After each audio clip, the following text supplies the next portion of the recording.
নমস্কাৰ ছাৰ বাইদেউসকল, আমি ইতিমধ্যে জানিব পাৰিছোঁ যে অসম চৰকাৰে 2025 বৰ্ষত ৰাজ্যত মুঠ 36 দিনৰ চৰকাৰী বন্ধত অনুমোদন জনাইছে।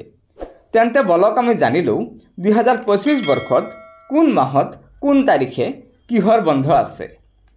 প্ৰথমতে চাব, মাঘ বিহুৰ বন্ধ আছে 15 আৰু 16 জানুৱাৰী তাৰিখে। নেতাজীৰ জন্ম দিৱস 23 জানুৱাৰী তাৰিখে। গণৰাজ্য দিৱস 26 জানুৱাৰী তাৰিখে।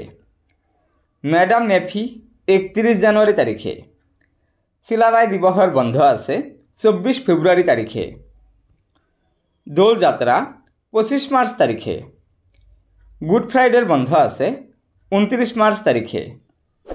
ঈদ উল ফিতৰৰ বন্ধ আছে 11 এপ্ৰিল তাৰিখে। বহাগ বিহু 13, 14 আৰু 15 এপ্ৰিল তাৰিখে। সতী সাধিনী দিৱস 20 এপ্ৰিল তাৰিখে। মে দিৱসৰ বন্ধ আছে 1 মে তাৰিখে।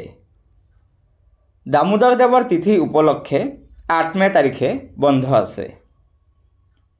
বুদ্ধ পূৰ্ণিমা 23 মে। মাধৱদেৱৰ জন্ম উৎসৱ 24 মে। ঈদ উল জুহা 17 জুন তাৰিখে। স্বাধীনতা দিৱস 15 আগষ্ট।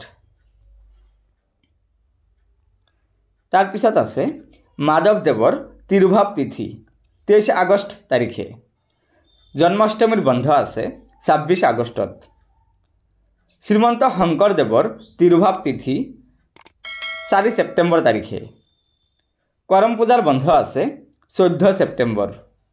গান্ধী জয়ন্তী 2 অক্টোবৰ।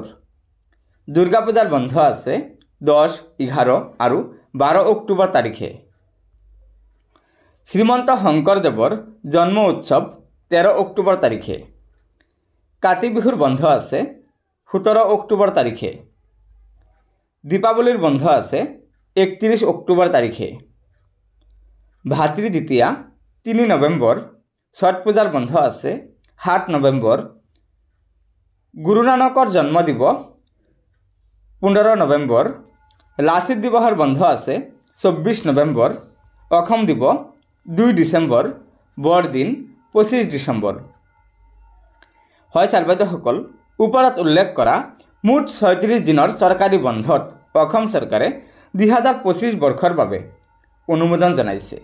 গতিকে লগৰ বন্ধুবৰ্গক এই ভিডিঅ'টো শ্বেয়াৰ কৰি আজিৰ এই গুৰুত্বপূৰ্ণ খবৰটো জনাই দিব আৰু নতুনকৈ অহা ছাৰ বাইদেউসকলে অনুগ্ৰহ কৰি আমাৰ এই চেনেলটো ছাবস্ক্ৰাইব কৰি ল'ব।